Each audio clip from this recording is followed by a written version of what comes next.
பரிசுத்தமுள்ள பிதாவை, இந்த கால வேளைக்காக நன்றி சொல்லுகிறோம். நீர் எங்களோடு பேசி கொண்டிருக்கிறபடியால் நன்றி, எங்களோடு இடைப்பட்டு கொண்டிருக்கிறபடியால் நன்றி. இன்றைக்கும் கூட இந்த 12ஆம் அதிகாரம்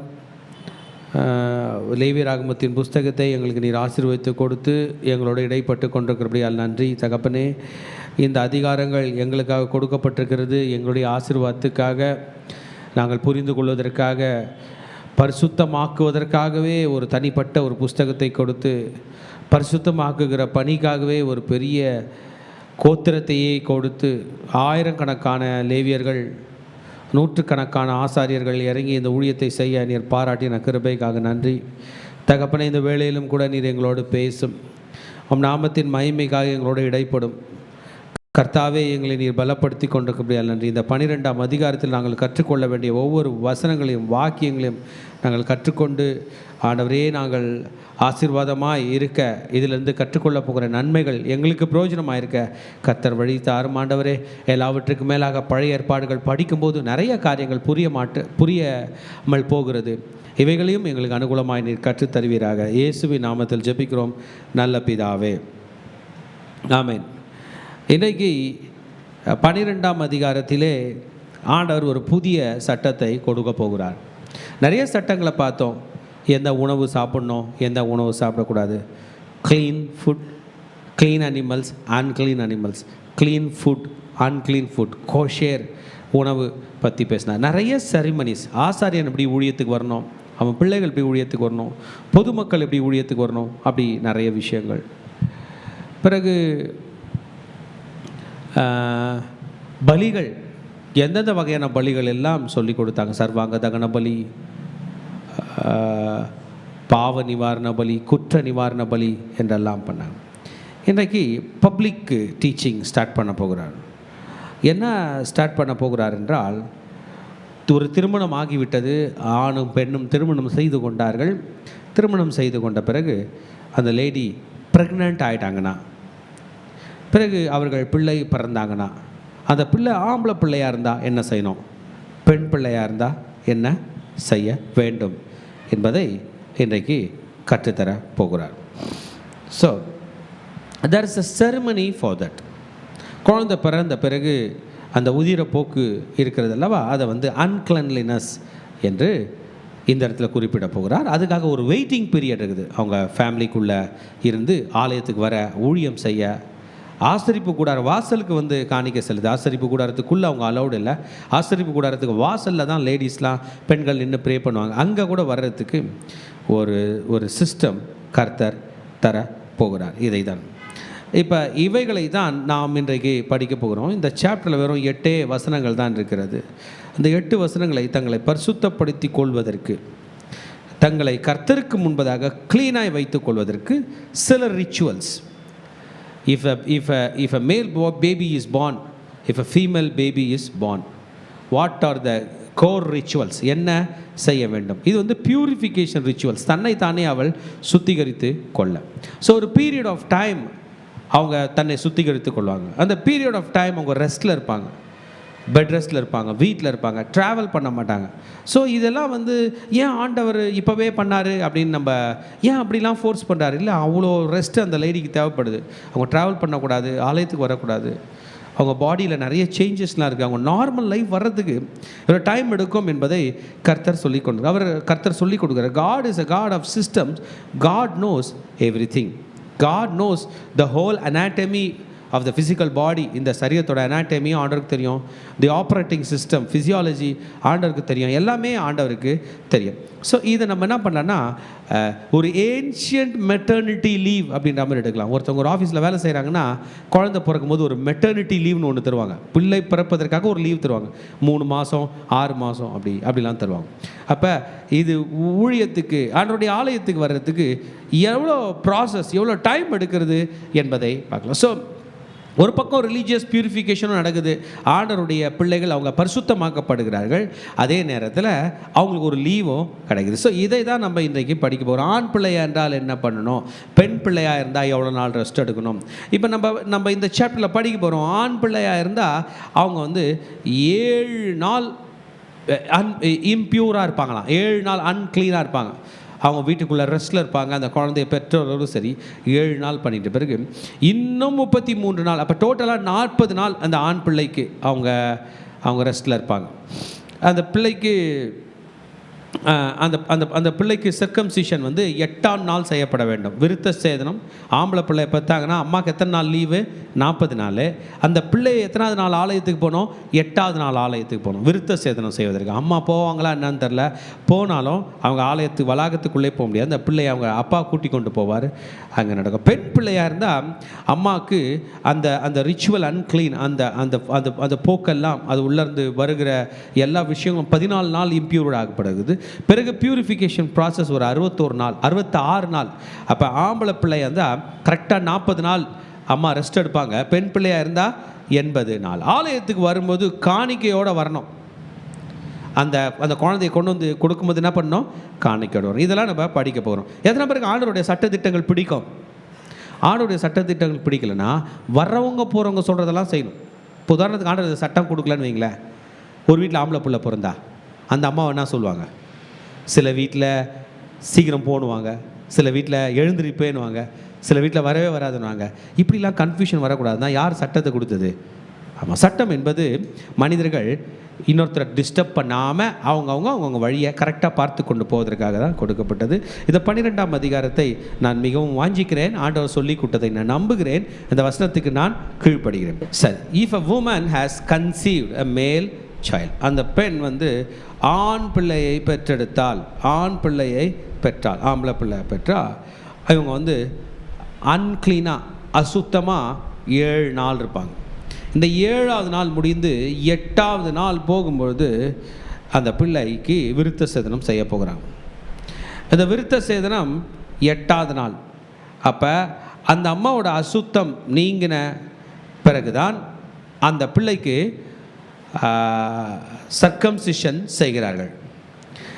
அந்த நுனித்தோல், அந்த நுனித்தோலை கர்த்தர் பிள்ளைகளுக்கு, ஆண் பிள்ளைகளுக்கு செய்ய வேண்டும் என்று சொல்லுகிறார்கள். ஸோ இந்த நுனித்தோல் உடைய சர்க்கம்சிஷன் வந்து நிறைய விஷயத்தில் நல்லதாக இருக்கிறதாம்.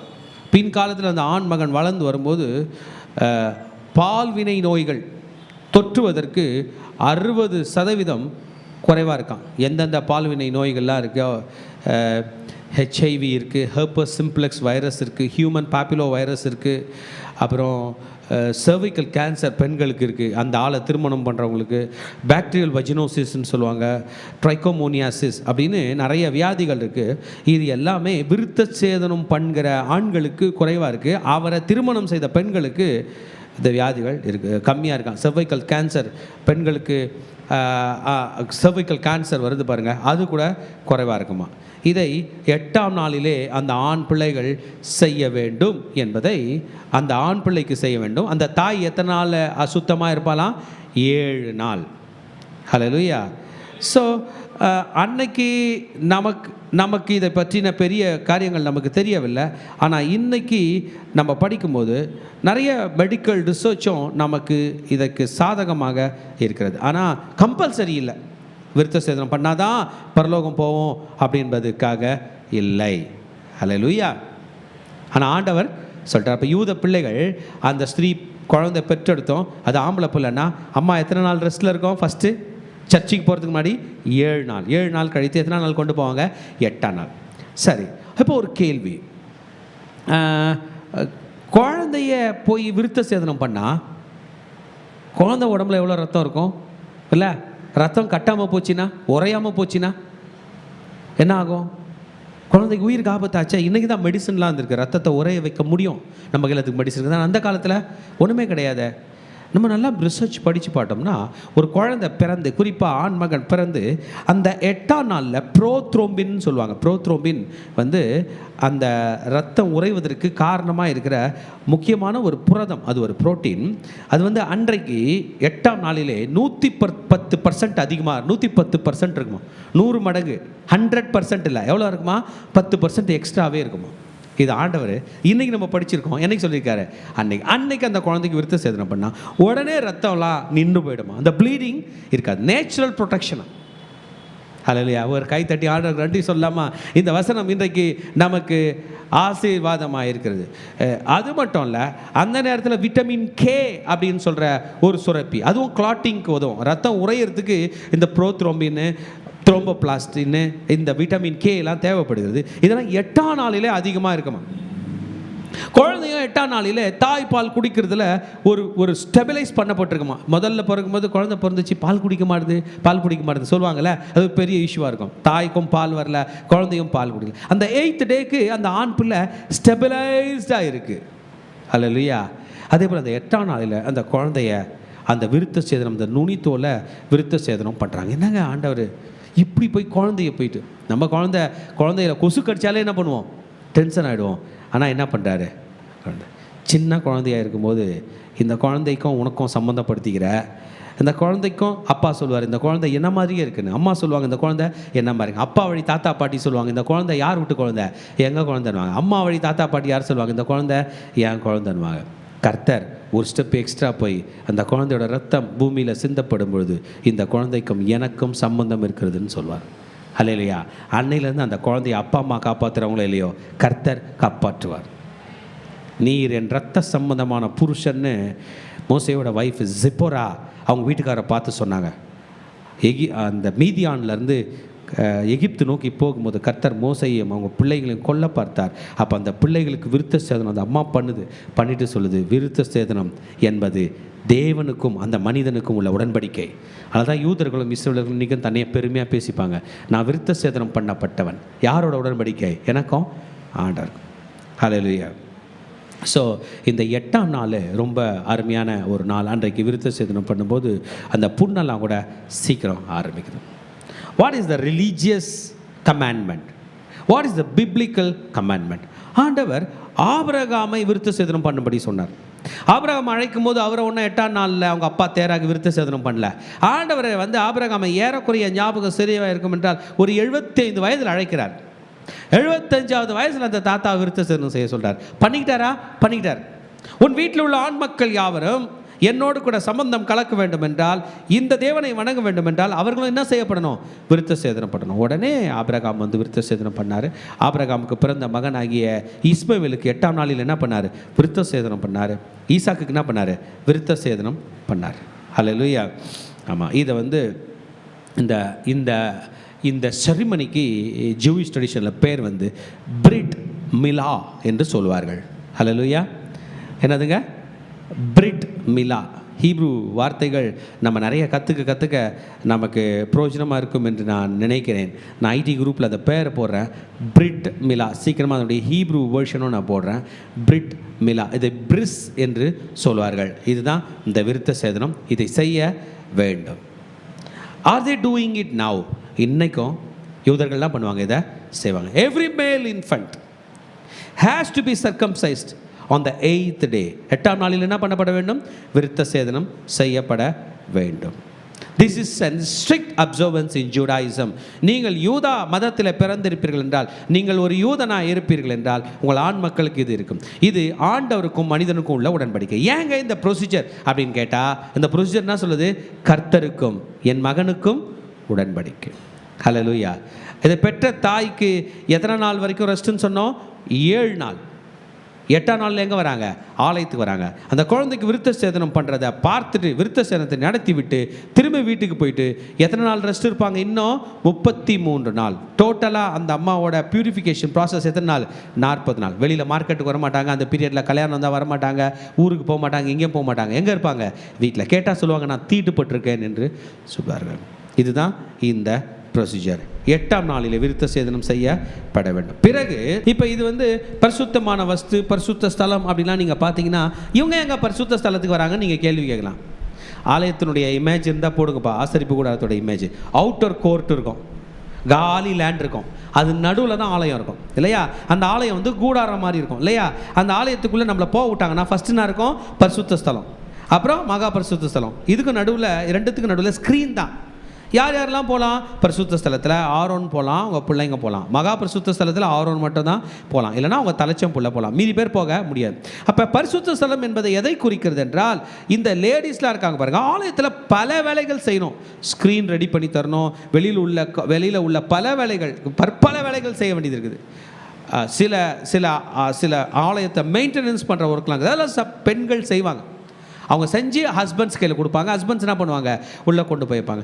லேவி குடும்பத்தை சார்ந்த பெண்களாக இருந்தாலும் சாதாரண பெண்களாக இருந்தாலும் ஆலயத்து வளாகத்துக்கு போவாங்க. ஆலயத்துக்குள்ளே தான் அவங்க அலோடு இல்லை, ஆனால் ஆலயம் கேம்பஸ்க்கு வெளியில் என்ன பண்ணலாம்? போவாங்க. ஒரு கணவன் போகிறாருன்னா, நம்ம இந்த எல்கானா விஷயத்தை பார்த்தோம்னா, அண்ணாளோட வீட்டுக்காரு அவர் ஆலயத்துக்கு வருஷம் வருஷம் போகிறாரு, கூட என்ன பண்ணுறாரு? அவங்க மனைவிகளை கூட்டு போகிறாரு. கூட்டு போன பிறகு அவர் ஆலயத்து வளாகத்தில் போய் காணிக்க கொடுப்பாரு. ஆனால் ஒய்ஃபுங்க எங்கே இருப்பாங்க? தூரம் இருந்து பார்த்து கொண்டிருப்பாங்க. ஆனால் அந்த ப்ரொசீஜரில் இருப்பாங்க. இந்த ப்ரொசீஜர் கூட போகக்கூடாது. குழந்தை பிறந்தா எத்தனை நாள் போகக்கூடாது? 40 நாள். எதையும் தொடக்கூடாது. இப்போ அவங்க வீட்டுக்கார் போகிறாரு, காணிக்கை செலுத்துறாரு. காணிக்கை செலுத்தின பிறகு அந்த காணிக்கையில் பீஸ் ஆஃபரிங்னு ஒன்று இருக்குது. அந்த பீஸ் ஆஃபரிங்கில் மார்கண்டத்தையும் முன்னும் தொடையும் ஆலயத்துக்கு கொடுத்துட்டு மீதியெல்லாம் என்ன பண்ணுவார்? அவர் எடுத்துகிட்டு வந்துடுவார். உங்களுக்கு புரியுதா? கொழுப்பு, இன்டர்னல் ஆர்கனெல்லாம் என்ன பண்ணுவாங்க? கொளுத்தி தகன பலி செலுத்தி ஆண்டவருக்கு சுகந்த வாசனையாக பலிபீடத்தில் வச்சுருவாங்களா? மார்கண்டத்தையும் முன்னந்தோடையும் யாருக்கு கொடுத்துருவாங்க? ஆரோன்னு கொடுத்துருவாங்களா? மீதி எடுத்துகிட்டு வீட்டுக்கு வருவார்ல, அது அந்த அம்மா சாப்பிடக்கூடாது. அந்த 40 டேஸில் ஆம்பளை பிள்ளையாக இருந்தால் தொடக்கூட கூடாது.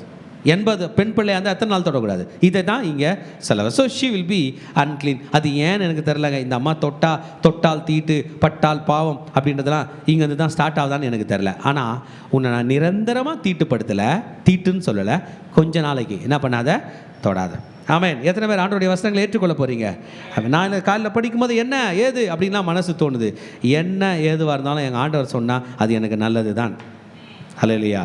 இது யார் வழியில் வர்றது? ஆபிரகாம், ஈசாக்கு, யாக்கோபு, அவங்க பிள்ளைங்க. பிறகு மோசே சீனாய் மலை அடிவாரத்தில் விருத்த சேதனம் பண்ணுறாரு. யோசுவா வந்து கானானில் கால் வச்சதும் திரும்பி விருத்த சேதனம் பண்ணுறாரு. So this is not an unknown tradition, this is not an unknown ritual, this is very common. அன்னையில் அந்த மிடில் ஈஸ்ட் ஃபுல்லாக இது பரவிருச்சு. இஸ்மவேலும் அந்த விருத்த சேதனம் பண்ணதுனால அவரும் கற்றுக்கொண்டு போனார். அவருடைய வாரிசுகள், அவருடைய வம்சங்களும் கூட இன்றைக்கு வரைக்கும் இதை செய்து கொண்டு இருக்கிறார். This is an moral application towards God. நீ இதை செய்து தான் ஆக வேண்டும். பல நேரத்தில் இது ஒரு ஹைஜீன் ரீசனுக்காக இது அவசியப்பட்டதாக இருந்தாலும் அன்றைய காலத்தில் இது மிகவும் அவசியமாக இருந்தது. இன்றைக்கி ரிசர்ச் நம்ம படிக்கும்போது எந்தெந்த கப்புல்லாம் கணவன் சர்க்கம்சைஸ் பண்ணப்பட்ட கப்பலில் உள்ள பெண்களுக்கு அந்த சர்வைக்கல் கேன்சருங்கிற வியாதி வராமல் இருக்கிறது நம்மால் காண முடிகிறது. பட் நம்ம பவுலையா என்ன சொன்னார்னா, மனதிலே விருத்த சேதனம் வேண்டும் என்று சொன்னார். நம்ம மனதிலே விருத்த சேதனம். Okay, so she will be impure for how many days? 33 days. மொத்தமாக இது எத்தனை நாளுங்க? 40 நாள். ஸோ அம்மாங்கெல்லாம் ரெஸ்ட். ஐயோ குழந்தை பிறந்ததே எனக்கு ஹெல்ப்புக்கு ஆள் இல்லையில, முன்னாடி அந்த ஃபேமிலி ப்ரிப்பேர்டாக இருக்கும். இந்த பெண் என்ன பண்ணுறா? பிள்ளை பிறக்க போகிறா, அவளுக்கு என்ன பண்ணுவோம்? ரெஸ்ட். நான் நினைக்கிறேன் அப்போ ஆன்ட்டிங்க, ஆச்சிங்க, அம்மாங்க, மாமியார் இவங்கெல்லாம் வந்து அந்த பெண்ணுக்கு என்ன பண்ணுவாங்க? ஹெல்ப் பண்ணுவாங்க, ஃபுல் ரெஸ்ட் கொடுப்பாங்க. அவளுக்கும் கொஞ்சம் டைம் இருக்கும். 40 days தாம்பளை பிள்ளைய கேர் பண்ண, 80 days தன்னுடைய பெண் பிள்ளைய கேர் பண்ண. நல்லா இருக்குல்ல? ஆனால் இன்றைக்கி இப்படி ஒரு சட்டம் போட்டால் நல்லாயிருக்கும். பிள்ளை பெற்ற ஸ்திரீயோட உடம்பு ஒன்றா ஆகும், நல்லா ப்ரொடெக்டடாக திரும்பி அவங்க ரிகவர் பண்ணி வருவதற்கு ஏதுவாக இருக்கும். ஹல்லேலூயா. இந்த மென்சுரல் சைக்கிளில் வர பிளட்டை வந்து பைபிள் வந்து ரிச்சுவலாக அன்க்ளீன்னு சொல்லுது. ஏன்னா இது வந்து இது வந்து அந்த அந்த அந்த ஃபீமேல் ரீப்ரொடக்டிவ் சிஸ்டம்லேருந்து வருகிற ஒரு வகையான கழிவு என்று சொல்லலாம். So this is not a pure blood, this is unclean. ஏன் அந்த ப்ராசஸ்னால், அது குழந்தை பிறப்பதற்காக ஆண்டவர் போட்ட ஒரு செட்டப். அது அந்த மாதம் ஒர்க் அவுட் ஆகலைனால அது உடஞ்சி வருகிறது. அதை பற்றி அதை வருத்தமாக நம்ம பார்க்க வேண்டாம். It is an it is considered to be good. அது உடஞ்சி கிளியராகி வந்தால் தான் அடுத்த சைக்கிளுக்கு 28 நாளில் இது 28 நாள் முடிஞ்ச பிறகு திரும்பி நியூ சைக்கிள். It's new. போன மாதம் நடந்துச்சு, ஐயோ போன மாதம் முடிஞ்சிச்சு, பயப்படாதீங்க. புதிய மாதத்தை கர்த்தர் தருகிறார், புதுசு தருகிறார். திரும்பி 1ஆவது நாள் வரும், இல்லைனா வாழ்க்கையே போர் அடிச்சிடும். அப்படி தான். So we need to acknowledge God. இந்த நேரத்தில் நான் யோசிச்சு பார்த்தேன், இதையா போய் பைபிளில் பேசுகிறீங்க? தானா வாயில் சொன்னானே? இல்லை, வருங்காலத்தில் பெண்களும் ஆண்களும் பிறக்க போகிறாங்க. இன்றைக்கி பெண்கள் அமர்ந்து கொண்டிருக்கிறீங்க, இன்றைக்கி பொம்பளை பிள்ளைங்க பிறக்க போகுது. அந்த பிள்ளைங்களாம் எப்படி, எந்த நம்பிக்கையோடு வாழும்? ஸ்டமக் பெயினாக இருக்குமே, வலிக்குமே, இந்த மாதம் கன்சீவ் ஆகும்னு இருப்பாங்களே, என்ன பண்ணுவாங்க? see you are connected with God. ஆண்களுக்கு விருத்த சேதனம், அவன் அந்த லைஃப்பில் 8வது நாள் ரத்தம் சிந்தினது சரி. ஆனால் அந்த பெண்களுக்கு இந்த ப்ராசஸ் வந்துன்னே இருக்குது. You need to remember God in this tough time. இந்த நேரத்தில் ஆண்டவர்கள் என்ன பண்ணலாம்? ப்ரே பண்ணலாம். ஆண்டவரே, இப்படி ஒரு ப்ராசஸ் போகுது, எனக்கு உடம்பு முடியல, நான் ப்ரே பண்ணுறேன் அப்படின்னு நீங்கள் ப்ரே பண்ணலாம். இதை துவக்கினவர் கர்த்தர் உங்களுக்கு நன்மைகளை செய்து வைப்பார். ஹல்லேலூயா. இந்த மாதிரி ஒரு ஆம்பளை பிள்ளை பிறந்துச்சிங்க. அந்த பிள்ளையோட பேர் ஜீசஸ். இது பைபிளில் வந்து ரொம்ப தெளிவாக ரெக்கார்ட் பண்ணப்பட்டிருக்கு. ஜீசஸை பற்றி நம்ம படிச்சிடலாம். லூக்கா சுவிசேஷம் 2ஆம் அதிகாரம் 22ஆம் வசனத்தை நீங்கள் படிச்சிங்கன்னா, ஜீசஸ் பிறந்து ஆலயத்துக்கு வரப்போகிறார். மதர் மேரியும் ஜோசஃபும் கூட்டி கொண்டு வரப்போகிறார்கள். வரும்பொழுது நிறைய பேர் அவங்கள மீட் பண்ணுறாங்க, அவங்கள விசிட் பண்ண போகிறாங்க. 2ஆம் அதிகாரம் எடுத்துக்கொள்ளலாமா? 25ஆம் வசனம் படிக்கலாம். இன்னொரு ஸ்டெப்பு முன்னாடி போகலாமா?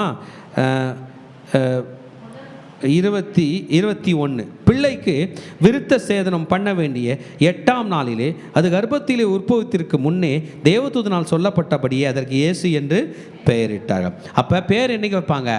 8வது நாள். எத்தனாவது நாள் பேர் வைப்பாங்க? விருத்த சேதனம் பண்ணிவிட்டு அந்த குழந்தை பெயினில் அலரும்போது, உனக்கு என்னன்னு பேர் வைக்கிறேன்? இயேசுன்னு பேர் வைக்கிறேன். ஆமென். நம்ம பிள்ளைங்களுக்கு பேர் வைக்கும்போது குழந்தை அழுதாலே என்ன பண்ணுறோம்? குழந்தை அழுதுருச்சு, கெட்ட நேரம் போலன்னு. அந்த குழந்தை இஸ் இன் சிவியர் பெயின். குழந்தை கண்ணில் தண்ணி வந்தால் யார் கண்ணில் தண்ணி வரும்? அப்பா, அம்மா, தாத்தா, பாட்டி. அதுவும் ஒரே ஒரு குழந்தைன்னா எல்லார் கண்ணிலையும் தண்ணி வர நேரத்தில் என்ன வைக்கிறாங்க? பேர். இந்த குழந்தை உடம்புல ரத்தம் வடியுது. இதுக்கும் ஆண்டவருக்கும் சம்பந்தம் படுத்துக்கிறேன். ஜீசஸ்க்கே வடிஞ்சிச்சு 8ஆம் நாளில். ஜீசஸ் எந்த பிரமாணத்தின்படி வளர்க்கப்பட்டார்? மோசேயின் நியாய பிரமாணத்தின்படி. இப்போ புரிஞ்சுக்கங்க. சிலர் சொல்லுவாங்க பழைய ஏற்பாடுலாம் வேணா ஹாய் ஊய் அப்படிலாம் சொல்லுவாங்க. எனக்கு எப்போதும் அந்த மனதில் ஒரு தாட் வரும், இப்போ எங்கள் இயேசுவே மோசே நியாய பிரமாணத்தின்படி தான் வந்தார். அந்த நியாய வேதத்தை அவர் பாஸ் பண்ணிட்டார். என்ன பண்ணிட்டாருங்க? என்னால் பாஸ் பண்ண முடியாது, அவர் பாஸ் பண்ணிட்டார். ஒன்றால் அவரோட சர்டிஃபிகேட்டை ஒரு ஜெராக்ஸ் எடுத்து என் கூட நான் ஸ்டேப்பிள் பண்ணிக்கிறேன். பேர் யார் பேர் இருக்குது?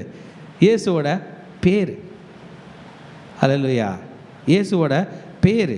நியாயப்பிரமாணத்தின்படி விருத்த சேதனத்தை என்ன பண்ணார்? அவர் நிறைவேற்ற. என்னால் நிறைவேற்ற முடியாது, நிறைவேற்ற போனாலும் முடியாது.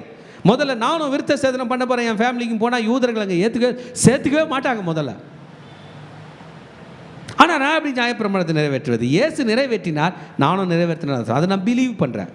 அவருடைய சுத்திகரிப்பின் நாட்கள் நிறைவேறின போது, இப்போ மோசையின் நியாயப்பிரமாணத்தின்படி அவருடைய சுத்திகரிப்பின் நாட்கள் நிறைவேறின போதுன்னும் போது நீங்கள் புரிஞ்சுக்கணும், மேரி அம்மா எத்தனை நாள் ரெஸ்ட் எடுத்திருக்காங்க? 7 நாள். எத்தனை நாள் ஆலயத்துக்கு போயிருக்காங்க? 8வது நாள். அதுக்கப்புறம் எத்தனை நாள் ரெஸ்ட்டில் இருப்பாங்க? 33 நாள். எத்தனை டேஸ் அம்மா ரெஸ்ட் எடுத்திருப்பாங்க ஜீசஸ்க்காக? 40 டேஸ். ஹல்லேலூயா. முதற் பேரான எந்த ஆண் பிள்ளையும் கர்த்தருக்கு பரிசுத்தம் எனப்படும் என்று கர்த்தருடைய நியாயப்பிரமாணத்தில் எழுதியிருக்கிறபடி அவரை கர்த்தருக்கு என்று ஒப்பு கொடுக்கவும். இப்போ புரிஞ்சுங்க. நான் பல முறை சொல்லுவேன், தலைச்ச பிள்ளையா ஆண்டருக்கு சொந்தம், தலைச்ச பிள்ளையா ஆண் பிள்ளைக்கு சொந்தம், தலைச்ச ஆண் பிள்ளையா ஆண்டருக்கு சொந்தம் சொல்லும்போது நீங்களாம் யோசிப்பீங்க. இப்போ புரியுதா? 23ஆம் வசனத்தில் என்ன சொன்னார்? முதற் பேரான படிங்க, எந்த ஆண் பிள்ளையும். லூக்கா 2:23 தானே படிக்கிறீங்க? கர்த்தருக்கு பரிசுத்தம் எனப்படும் என்று கர்த்தருடைய நியாயப்பிரமாணத்தில் எழுதியிருக்கிறபடி அவரை கர்த்தருக்கு என்று ஒப்பு கொடுக்கும். So they want to surrender Jesus. They want to offer Jesus to God. Surrender Jesus என்றதை to offer Jesus to God. Amen. Shall be holy to God. முதல் பிறக்கிற யாருக்கு ஹோலியா? ஆண்டவருக்கு. ஹோலினா பரிசுத்தப்படுத்துது. பரிசுத்தப்படுத்துறதுனா என்ன? பிரதிஷ்டை பண்ணிக்கொள்வது. பிரதிஷ்டை பண்ணிக்கொள்வதுனா நான் என் ஆண்டவருக்கு சொந்தம் என்று சொல்வது. கர்த்தருடைய நியாயப்பிரமாணத்தில் சொல்லியிருக்கிறபடி இந்த வசனத்தை செய்ய போகிறாங்க. 24ஆம் வசனம் நம்ம இனிமேல் தான் படிக்க போகிறோம். அதை வச்சுக்கோங்க. நம்ம லேவியராகமுக்கு போகலாம். ஜீசஸ் ஆலயத்துக்கு கூட்டு வந்துட்டாங்க, என்ன காணிக்க கொடுத்தாங்கன்றதை நம்ம பார்க்க போகிறோம். இதுக்கடையில் நம்ம போய் லேவியராகமத்தை முடிச்சுட்டு திரும்பி ஜீசஸ் கிட்ட வரலாம். லேவியராகமத்தில் 12ஆம் அதிகாரத்துக்கு வந்துட்டோம். ஆண் பிள்ளையை பட்டுட்டாங்க, விருத்த சேதனம் பண்ணிட்டாங்க. ஸோ எத்தனை நாள் ரெஸ்ட்டில் இருக்கிறாங்க? 40 நாள். பரிசுத்த பொருளை தொடக்கூடாது. அவங்க வீட்டுக்காரர் காணிக்க கொடுத்துட்டு வந்தாருன்னா அதில் மீதி தொடக்கூடாது, எதையும் தொடக்கூடாது. அவங்க வீட்டில் பைபிள் டோரா ஒரு காப்பி இருந்தாலும் அதை தொடக்கூடாது. ஏன்னா யூதர்கள் வீட்டிலலாம் அது இருக்கும், ராஜாக்கள் வீட்டில் தொடக்கூடாது. சுத்திகரிப்பு நிலையில் இருக்க கடவுள்னா அவளுக்குன்னு ஒரு ரூம் இருக்கும், ஒரு ரெஸ்ட் ரூம் இருக்கும், அதில் வேறு ரெஸ்ட் எடுப்பாள். ஆமேன். அவள் ஆண் பிள்ளையாவது 6th verse பெண் பிள்ளையாவது பெற்றதாக அவளுடைய சுத்திகரிப்பின் நாட்கள் நிறைவேறின பின்பு அவள் 1 வயதான ஆட்டுக்குட்டியே சர்வாங்க தகன பலியாகும். ஒரு புறா குஞ்சையாவது காட்டு புறாவையாவது பாவ நிவாரண பலியாகும். ஆசரிப்பு கூடார வாசலிலே ஆசாரியனிடத்தில் கொண்டு வர கடவுள். இங்க பாருங்க, 2 பலி. சுத்திகரிப்பின் நாட்கள் நிறைவேறினது. ஆண் பிள்ளையா இருந்தா எத்தனை நாள் டோட்டலா? 40 நாள். பெண் பிள்ளையா இருந்தா 80 நாள். ஆண் பிள்ளையா இருந்தா நடுவில் ஒரு நாள் ஆலயத்துக்கு போயிட்டு வரணும். எத்தனை நாள் போவீங்க? 8ஆம் நாள். போயிட்டு வந்துட்ட பிறகு திரும்பி 40ஆவது நாள் முடிந்த பிறகு ஆலயத்துக்கு போகிறீங்க. போகும்போது என்ன பண்ணமா, ஒரு வயதான ஆட்டுக்குட்டியை, ஒரு விரல விட்டுங்க, என்னதுங்க? சர்வாங்க தகன பலியாக. என்ன பலி? அதுக்கு அப்படி. அது இல்லாமல் ஒரு புறா குஞ்சையாவது காட்டு புறாவையாவது பாவ நிவாரண பலியாக. அப்போ ஒரு வயது ஆட்டுக்குட்டி ஒன்று பிடிச்சிக்கிட்டாங்க, இன்னும் ஒன்று புறா குஞ்சு இல்லைன்னா காட்டுப்புறா. இந்த பாவ நிவாரண பலி, இந்த சர்வாங்க தகன பலிலாம் நம்ம முன்னாடி சாப்டர்ஸில் படிச்சிருக்கோம். நீங்கள் இப்போ அந்த மார்னிங் டிவோஷன் கேட்டிங்கன்னா அதை நீங்கள் பார்க்கலாம். இப்போ நான் அதை பேசலை, அதில் பேசியிருப்பேன் டீட்டெயில்டாக. நீங்கள் அப்படியே பின்னுக்கு போனீங்கன்னா லேவியராகமம் ஃபுல்லாகவே பரிசுத்தப்படுத்துவது தான். இப்போ 2 காணிக்கை கொண்டு வரணும். ஒரு வயது ஆட்டுக்குட்டி, அப்படி இல்லைன்னா ஒரு வயது ஆட்டுக்குட்டி கம்பல்சரி.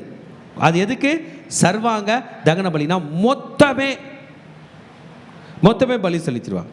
2வது எது கொண்டு வர போகிறாங்க? ஒரு புறா குஞ்சு அல்லது ஒரு காட்டு புறாவையாவது பாவ நிவாரண பலியாக. அப்போ 2 காணிக்கை கொண்டு வரணும். எதுக்குங்க அந்த ஆட்டுக்குட்டி? சர்வாங்க தகன பலி. எதுக்கு இந்த புறா குஞ்சு? பாவ நிவாரண பலி. ஆண் பிள்ளையாக இருந்தாலும் இதுதான் காணிக்க, பெண் பிள்ளையாக இருந்தாலும். ஆண் பிள்ளையாக இருந்தால் எத்தனை நாள் காணிக்கை கொடுக்க போவாங்க? 40ஆவது நாள். பெண் பிள்ளையாக இருந்தால் எத்தனை நாள் காணிக்கை கொடுக்க போவாங்க? 80 நாள். ஓகே. அதை அவன் கர்த்தருடைய சந்நிதியில் பலியிட்டு அவர்களுக்கு பாவ நிவர்த்தி செய்வானாக. அப்பொழுது அவள் தன் உதிர ஊரலின் தீட்டு நீங்கி சுத்தமாவாள். இந்த ஆண் பிள்ளையாவது பெண் பிள்ளையாவது பெற்றவளை குறித்த பிரமாணம். சரி, என்ன இங்கே பார்க்கணும்? ஒரு லேண்டு எப்போ அசுத்தம் பண்ணப்படும்? ஒரு ஊரில் போகிறீங்க, ஒரு லேண்டை பார்க்குறீங்க, சே அப்படின்னு எதை பார்த்து சொல்லுவீங்க? குப்பை. கரெக்டா? அப்புறம் வேஸ்ட் வாட்டர், அப்படியே சீவேஜ் வாட்டரை விட்டாங்க, என்னங்க இப்படி இருக்குது பண்ணுவோமா? முகம் சுளிப்போமா? அப்புறம் மைக்காலாம், பிளாஸ்டிக். நம்ம ஊரில் கூட சீக்கிரம் பிளாஸ்டிக் பேன் பண்ண போகிறாங்க. ஏன்?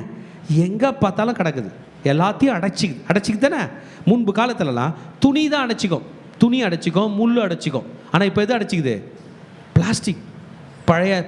பழைய வேஸ்ட்டு, குறிப்பாக அந்த ஷூஸு செப்பல்லாம் கூட தூக்கி குப்பையில் போட்டுருவாங்க, அது போய் அடைச்சிக்கோ. ஆனால் இப்போ எல்லா இடத்துலையும் அடைப்பு. எதனால? பிளாஸ்டிக். அப்போ நம்ம முகம் சொல்லிப்பாச்சா, பிளாஸ்டிக் போட்ட ஃபைன் போடுவேன்.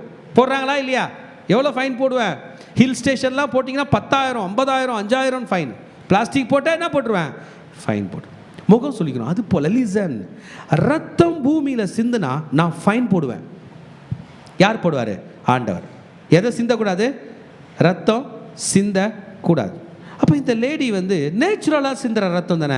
எஸ், நேச்சுரல் தான் சிந்துற ரத்தம். ஆனாலும் அதுக்கு நீ பிராயச்சித்தம் செய்ய வேண்டும். இப்போ புரிஞ்சுங்க, மனித ரத்தம் எங்கெல்லாம் பூமியில் சிந்தப்படுதோ அங்கே பரலோகம் குரல் கொடுக்குது. ஏன்? ரத்தத்தை வேஸ்ட் பண்ணுற. ரத்தத்தில் என்ன இருக்குது? உயிருக்கு. ஒவ்வொரு அணுவிலையும் ரத்தத்தில் உயிர் இருக்குது. ஹல்லேலூயா. என்ன இருக்குங்க? ஒரு செல்லுலையும் உயிர் இருக்குது. அப்போ இவ உதிர ஊரல் வந்ததுனால இவ தீட்டுப்பட்டா, இவரோட ரத்தம் சிந்தப்பட்டிருக்கு. ரத்தம் பூமியில் சிந்தப்பட்டா அந்த மனிதன் சபிக்கப்பட்டவன். காயினை பார்த்து சொன்னார், உன் தம்பியினுடைய ரத்தத்தை இந்த பூமி வாங்கிக்கிச்சுரா, அந்த ரத்தத்தை நீ சிந்தின, அதனால நீ என்னப்பட்டவன்? சபிக்கப்பட்டவன். காயின் பிராய்ச்சித்தம் பண்ணானா? பண்ணலங்க, வாங்கின்னு போயிட்டான். தலைமையில் விதி எழுதியிருக்குன்னு சொல்லுவாங்களே, சாபம் எழுதியிருக்குன்னு சொன்னாங்களே, அது யார் தெரியுமா? காயின் தான். காயினை லாமேக் என்று ஒருவன் கொள்வான், அவன் மேலே 77 பழி சுமரும். அப்படியே பழி சுமந்து இன்னைக்கு எத்தனை கோடி பழி ஒவ்வொருத்த மேலே இருக்குன்னு தெரில. ஹல்லேலூயா. ஆண் பிள்ளையாது பெண் பிள்ளையாது பெற்றால் அவள் உதிர ஊரலுடைய அந்த தீட்டு நீங்கி சுத்தமாவாள். அப்போ இவளுடைய ரத்தம் சிந்தப்பட்டதற்காக 2 ரத்தம் சிந்துது, ஆட்டுக்குட்டி அப்புறம் புறா குஞ்சு. அந்த அனிமல்ஸையும் அந்த பேர்ட்ஸையும் கொஞ்சம் திங்க் பண்ணி பாருங்களேன். அந்த ஆட்டுக்குட்டியை நீங்கள் பார்த்ததும் 1 வயசு ஆட்டுக்குட்டி. எத்தனைங்க? 1 வயசு ஆட்டுக்குட்டி. அந்த ஆட்டுக்குட்டியை பார்த்தா கொல்லுவீங்களா வளர்ப்பீங்களா? கறி சாப்பிட்றவங்கள பார்த்து கூட கேட்குறேன், கொல்லுவீங்களா வளர்ப்பீங்களா? குழந்தைப்பா, அது வயசாகிட்ட பிறகு நம்ம என்ன பண்ணு. அப்போனா ஆண்டவர் 1 வயது ஆட்டுக்குட்டிய ரத்தம் சிந்த சொல்கிறாருன்னா மனிதனுடைய பாவம் எவ்வளோ டேஞ்சரஸ்ன்றதை புரிஞ்சுக்குங்க. அந்த ஒரு பேச்சு இல்லாமல் வாயில்லாத, அதெல்லாம் சொல்லுவாங்க, அந்த வாயில்லாத ஜீவன் ரத்தத்தை சிந்தது ஆண்டவருக்கு இல்லை, இந்த குழந்தை பெற்றுச்சு அந்த லேடிக்கு. இந்த ரத்தத்தை ஒன்றும் ஆண்டவர் கேட்கல, பாவம் செஞ்ச மனுஷன் கேட்குறான். ஒரு முறையும் ரத்த பலி பற்றி ஆண்டவர் பேசும்போது புரிஞ்சுக்கணும், அந்த ரத்தம் ஆண்டவர் கேட்கல, இதை படுபாவி கேட்குறான். இல்லைனா இந்த ரத்தம் போயிடும். அந்த பெண் காப்பாற்றப்படுகிறாள், அவள் குழந்தை காப்பாற்றப்படுது. சர்வாங்க தகன பலியா மொத்த பாடியுமே காப்பாற்றப்படுது. முதல் பலி ஆடு பலியில் எது காப்பாற்றப்படுது? சர்வாங்க தகன பலினா ஹோல் பாடி எரிச்சிடுவாங்க. அந்த ஹோல் பாடி எரியுது, இந்த ஹோல் பாடி பழைக்குது. ரெண்டாவது பாவ நிவர்த்தி பலி, அந்த புறா குஞ்சியோட ரத்தம் பலிபீடத்துக்கு கீழே சிந்தப்படும் போது பாவம் செய்யாத புறா சாகுது, பாவம் செஞ்ச எனக்கு பாவ மன்னிப்பு கிடைக்குது. ஹல்லேலூயா. உங்களுக்கு புரியுதா? எனக்கு புரியுது. ஒன்று மட்டும் புரியுது, என்னை காப்பாற்றுறது சாதாரண விஷயம் இல்லை. டாக்டர் சொல்லுவார், இந்த பேஷண்ட்டை காப்பாற்ற ரொம்ப சாதாரண விஷயம் இல்லை. ஊர்லேருந்து பெரிய பெரிய டாக்டர்லாம் வரணும், எப்படியும் ஒரு 20 மணி நேரம் ஆப்ரேஷன் பண்ணால் தான் இவனை காப்பாற்ற முடியும்னு சொன்ன பிறகு காப்பாற்றாமல் விட்டுறாங்களே. அது போல தான் இந்த ஒருத்தன் பிழைக்கணும்னா அங்கே ஒரு ஆடு சாகணும், ஒரு புறா குஞ்சு சாகணும்.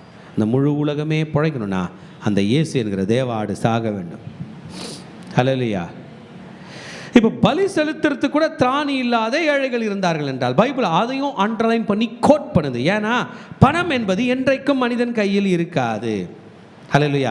எத்தனை பேர் ஏற்றுக்க போகிறீங்க? கரெக்ட் தான் பாஸ்டர் நீங்கள் சொன்னீங்க. எதை கூட கையில், தண்ணியை கூட கையில் பிடிச்சி வச்சுக்கலாம் போல், எதை வச்சுக்க முடியல சொல்லுமா? கரெக்ட் தானே? தண்ணி கூட கையில் பிடிச்சி வச்சுருக்கலாம் போல் ஒரு நாள் வரலாம். காசு என்ன பண்ண முடியல, ஓடிடுது, அது பறந்துடுது, காத்தா போகுது. Money is oxygen, cash flow is oxygen. உங்கள் கையில் பணம் வருது, அது என்னது? ஆக்சிஜன். எவ்வளோ ஆக்சிஜன் வச்சுக்கிறீங்க தெரில, பூமியில் இருக்குது, கொடுக்குறாரு, விட்டா அவ்வளோதான் நம்ம கதை. அதுபோல அவளுக்கு திராணி இல்லாதிருந்தால், சக்தி இல்லாதிருந்தால் 2 காட்டு புறாவையாவது 2 புறா குஞ்சுகளையாகும், ஒன்றை சர்வாங்க தகன பலியாகும், மற்றொன்றை பாவ நிவரண பலியாகும் கொண்டு வர கடவர்கள். அதனால் ஆசாரியன் அவர்களுக்கு பாவ நிவர்த்தி செய்ய கடவன், அப்பொழுது அவள் சுத்தமாவாள் என்று சொல் என்றார். ஒருவேளை அவங்களுக்கு அதை கொடுக்க முடியல. நான் நினைக்கிறேன் அன்றைக்கி இஸ்ரேலில் புறாக்கு கொஞ்சம் குறையவே இல்லை. ஐயா என் கையில் காசு இல்லையா, என்கிட்ட ஒரே ₹1 தான் இருக்குது, நான் ஆண்டர் காணிக்க கொடுக்கணும்னா நிறைய பணக்காரங்க புறா கடைங்க வச்சுருப்பாங்க, அந்த ₹1 கொடு, ஏன்னா காணிக்க ஃப்ரீயாக செலுத்தக்கூடாது, ஏதாவது கொடுக்கணும், அந்த ஒரு காசை கொடு, இந்த புறா அப்படின்னு கொடுப்பாங்களாம். அதை யார் செலுத்துவா? ஏழை. பணக்காரன் பெருமையாக ஒரு வயது ஆடை தூக்கிட்டு வருவான், ஏழை புறா குஞ்சு எடுத்துகிட்டு வருவான். இப்போ லூக்கா 2க்கு வரலாமா? உங்கள் இயேசு என்னத்தை காணிக்க செலுத்தினார்? என்ன செலுத்திருப்பார் நீங்கள் நினைக்கிறீங்க? உள்ளே போகிறதுக்கு முன்னாடி சும்மா யோசிங்க, யோசிச்சுட்டு போங்க. என்ன செலுத்தியிருப்பார்? இருமா யோசிங்க. இயேசு உங்கள் இயேசு பணக்காரா ஏழையா? இயேசு பிறக்கும் போது பணக்காரா ஏழையா? சொல்லுங்க தைரியமா. ஏழையா? நிஜமாவா? சொல்ல மாட்டீங்களே. அவங்க அப்பா வீடு உங்களுக்கு தெரியும்ல, தரையில் என்ன போட்டிருக்காரு அவங்க டேடி? ஃப்ளோர் தெரியுமா? பரலோகத்தில் நம்ம பூமி இருக்குல்ல, அந்த பூமியில் நம்ம வாழ்கிற அந்த பூமி மாதிரி கோடிக்கணக்கான பூமி இருக்குது. பக்கத்துலேயே வியாழன் கோள் இருக்குது. இலான் மாஸ்க் ஐயா எல்லாருக்கும் அங்கே லேண்ட் வாங்கி தரேன்றார், அனுப்புறார்.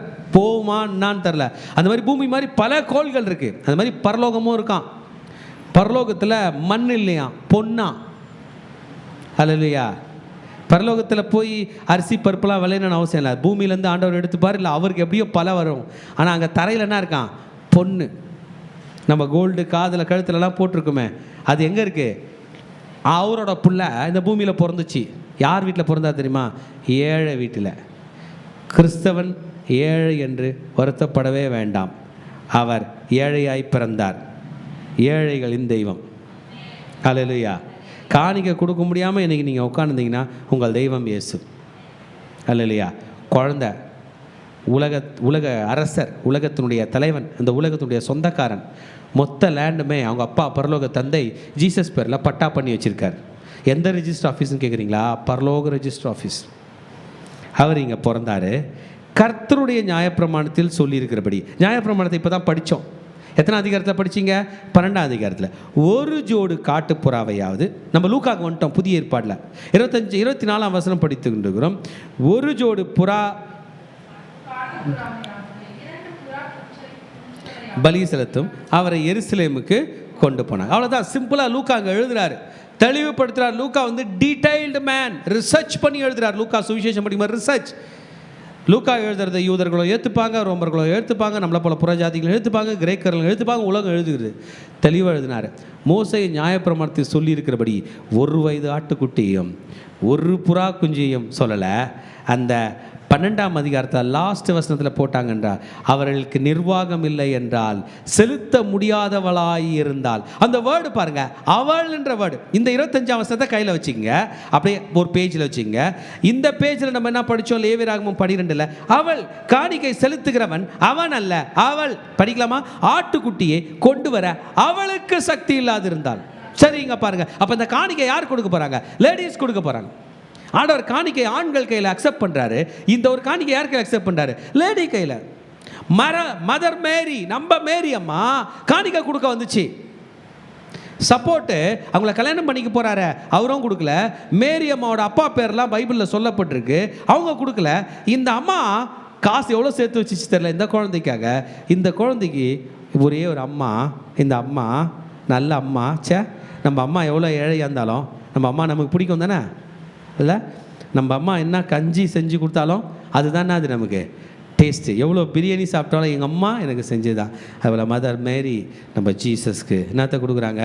2 புறா குஞ்சு, இல்லை 2 காட்டு புறா எடுத்துகிட்டு வந்து 1 சர்வாங்க தகன பலியாகும், 1 பாவ நிவாரண பலியாகவும் செலுத்துகிறார்கள்.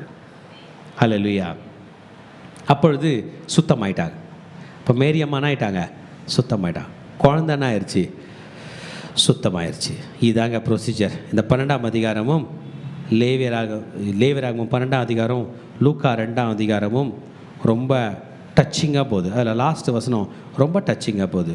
அவளுக்கு நிர்வாகம் இல்லை என்றால், கொண்டு வர அவளுக்கு சக்தி இல்லாதிருந்தால். இங்கிலீஷ் வசனம் சொல்லுது, if she B not able to bring, கொண்டு வர முடியலனா, எடுத்துட்டு வர முடியலனா, செய்ய முடியலना, और यदि उसके पास भेड़ व बकरी देने की पूंजी न तो, அதாவது சக்தி இல்லைனா, புயபலம் இல்லைனா, பணபலம் இல்லைனா இதை கொடுக்கலாம்.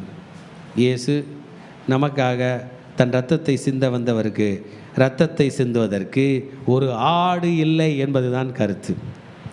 இயேசுக்கு ஏங்க யாருனா ரத்தம் சிந்தணும்? அவர் தாங்க எல்லாருக்கும் கொடுக்குறவர். இன்றைக்கு வரைக்கும் எல்லாருக்கும் ஏராளமாக தாராளமாக கொடுக்குற இயேசு பாவ மன்னிப்பை கூட நமக்குன்னு கொடுத்தார். உங்களை எத்தனை பேர் இயேசுவோட ரத்தத்தை இன்றைக்கி கிளைம் பண்ண போகிறீங்க? அப்பா, உனக்கு ரத்தம் கொடுக்க அன்றைக்கி ஒரு புறா கூட வரல, புறா வந்துச்சு, ஒரு ஆடு கூட வரல, ஆனால் எனக்கு ரத்தம் கொடுக்க சிலுவையில் போய் நின்னியப்பா. இயேசுவின் ரத்தம், அந்த புறாவின் ரத்தம் பாவ நிவாரண பலி, சர்வாங்க தகன பலி கொடுத்தோம். இயேசுவின் ரத்தம் தெரிஞ்சு செஞ்ச பாவத்தை கூட காப்பாற்றும், சகல பாவங்களை நீக்கி நம்மை சுத்திகரிக்கும். கைகளை அப்படியே விரித்து இயேசுவை கொண்டாடுவோம், அவர் இரத்தத்தை கொண்டாடுவோம், அவர் நமக்காக பலியானதை கொண்டாடுவோம், நம் பாவங்களுக்கு நம்மை மீட்டாரே அதை கொண்டாடுவோம். ஆண்டவர் அப்படியே வர்ஷிப் பண்ணலாமா? ரீதாலா வாழ்த்து ஷகராபாதாலா ரபாதாரபா.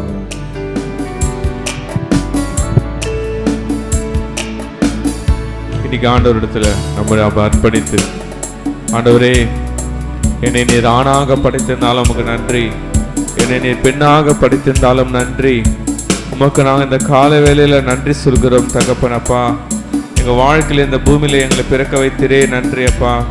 அதற்கு நாங்கள் அப்பா என்ன ஆண்டவரே சப்பா தகப்பனப்பா, ஆண்டவரை என்ன செய்வோம் என்று நாங்கள் ஆண்டவரே தெரியல ஆண்டவரே சப்பா.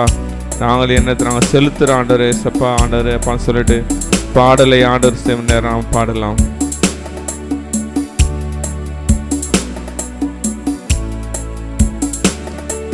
என் ஆன்மாவும் சரீரமும்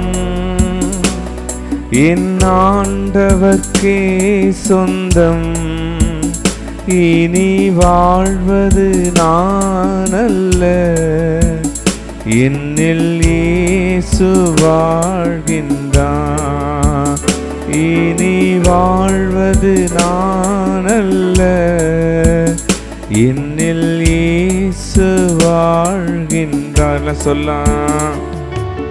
இயேசு தேவா அர்ப்பணித்தேன் என்னையே நான் அர்ப்பணித்தேன் சொல்லமா இயேசு தேவா அர்ப்பணித்தேன் என்னையே நான் அர்ப்பணித்தேன் ஏற்றுக்கொள்ளும் ஏந்திக் கொள்ளும் என் இதயம் வாசம் செய்யும் ஏற்றுக்கொள்ளும் ஏந்திக் கொள்ளும் என் இதயம் வாசம் செய் அப்பாவும் திருசித்தம் அப்பாவும் திருசித்தம்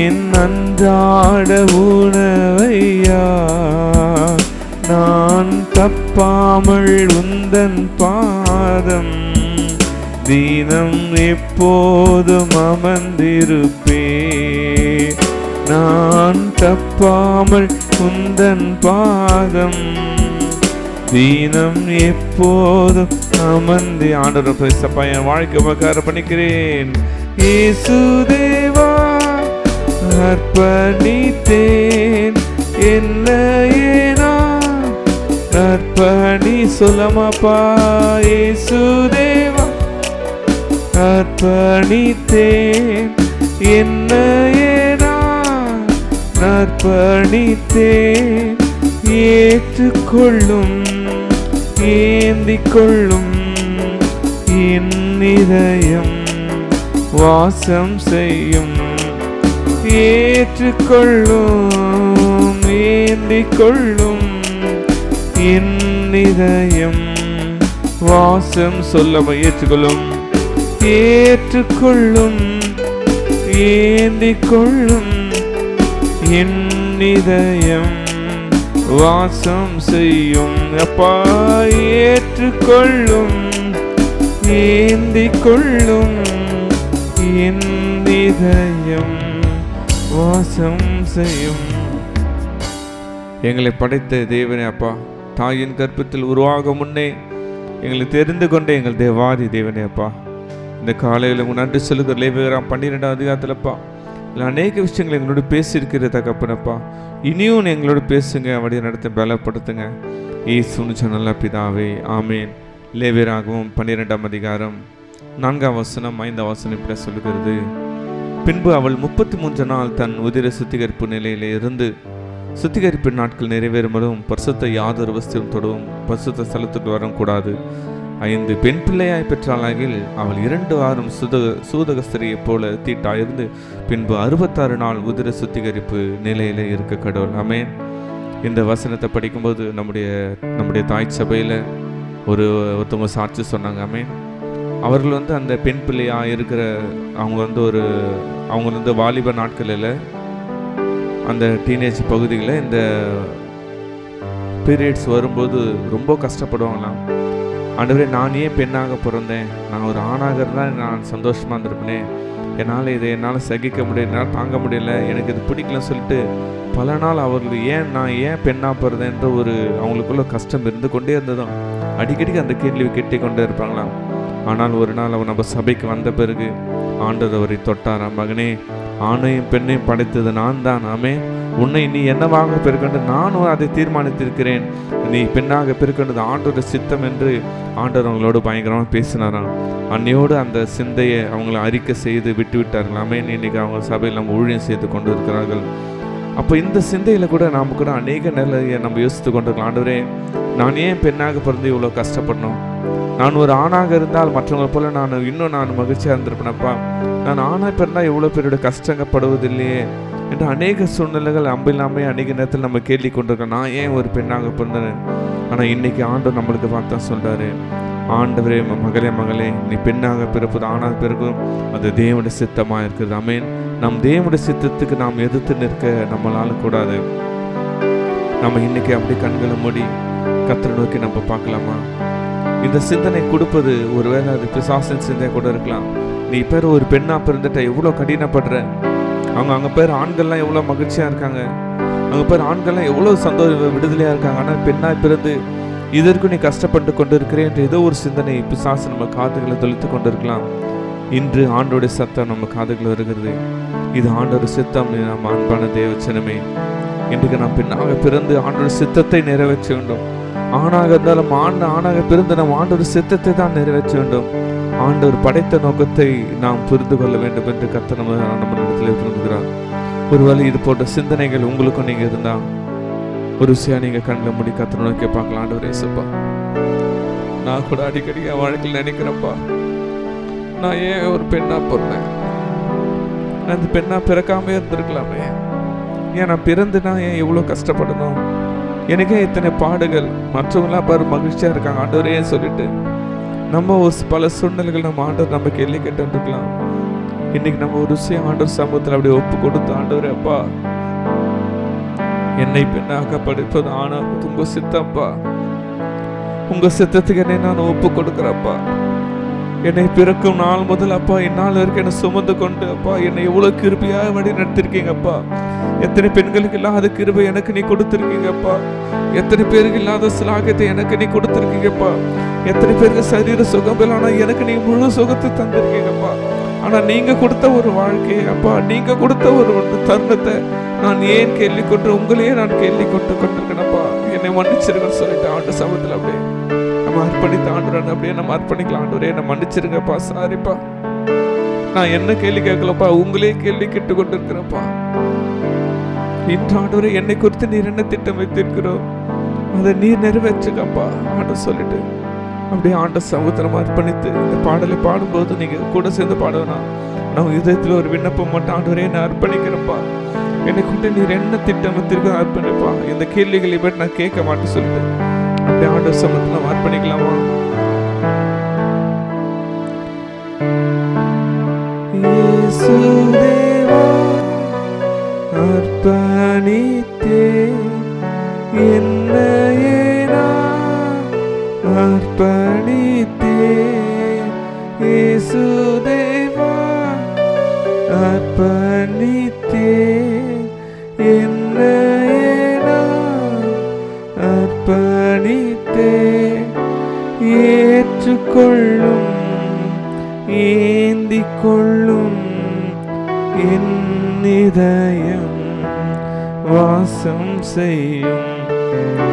ஏற்றுக்கொள்ளும் ஏந்திக் கொள்ளும் என் இதயம் வாசம் செய்யும்.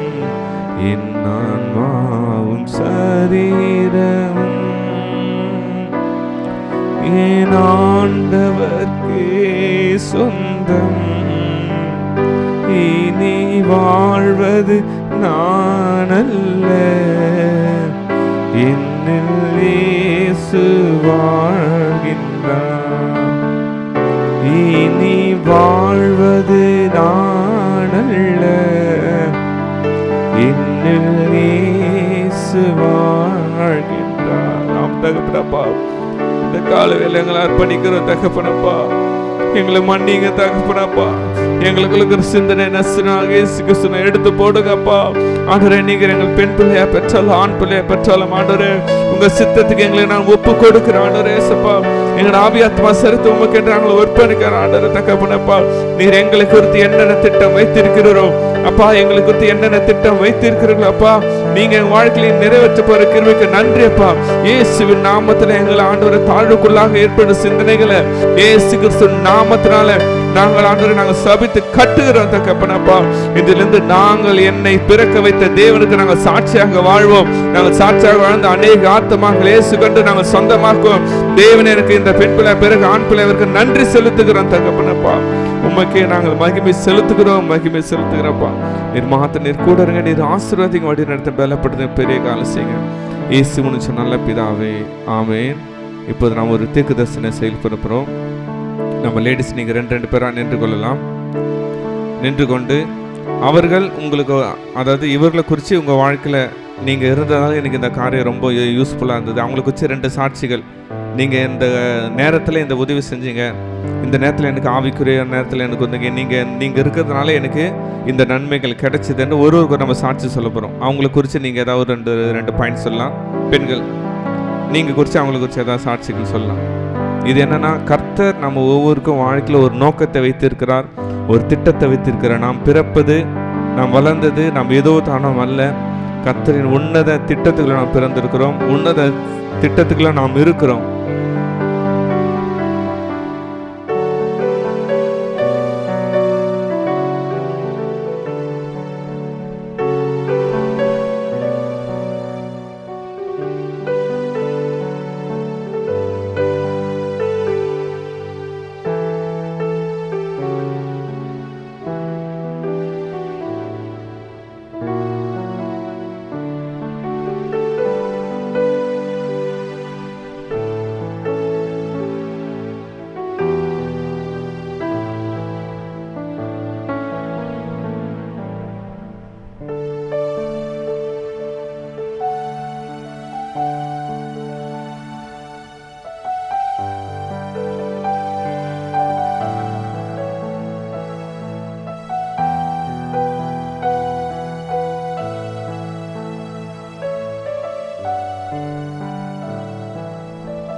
ஆம் தகப்பனப்பா, நீர் எங்கள் வாழ்க்கையில் செய்த நன்மைகள் நன்றி அப்பா. உங்கள் சித்தத்துக்கு எங்களை ஒப்பு கொடுக்குறோம் அப்பா, உங்கள் சித்தத்தை எங்களை ஒப்பு கொடுக்குறோப்பா. நீர் எங்களை குறித்து என்ன திட்டம் வைத்திருக்கிறோப்பா, அதை வாழ்க்கையில் நிறைவேற்றி எனக்கானதை நீங்கள் செய்து முடிப்பதற்கு நன்றி செலுத்துகிறப்பா. உங்கள் கிருபையும் தயவும் கொடுருடன் வழி நடத்த பலப்படுத்துங்க. ஏசு கிறிஸ்துவின் நல்ல பிதாவே, ஆமென். ஷலோம் ஷலோம் ஷலோம் ஷலோம். Praise the Lord. கடைசி ஆசீர்வாதத்துக்கு நேராக கைகளை விரித்துக் கொள்ளும். ஈவரக்கா அடோனாய் வயீஷ்மரக்கா யாஏர் அடோனாய் பனவ் அல்லக்கா விஹுனக்கா ஈஷா அடோனாய் பனவ் அல்லக்கா வயசம் லக்கா ஷாலோம் வயசம் லக்கா ஷாலோம். கர்த்தர் உன்னை ஆசீர்வதித்து காக்க கடவர். கர்த்தர் தன் முகத்தின் மேல் பிரகாசிக்க பண்ணி உன் மேல் கிருபையா இருக்க கடவர். கர்த்தர் தன் முகத்தை உன் மேல் பிரசன்னமாக்கி உனக்கு சமாதானம் கட்டளையிட கடவர். ஹல்லேலூயா ஹல்லேலூயா ஹல்லேலூயா.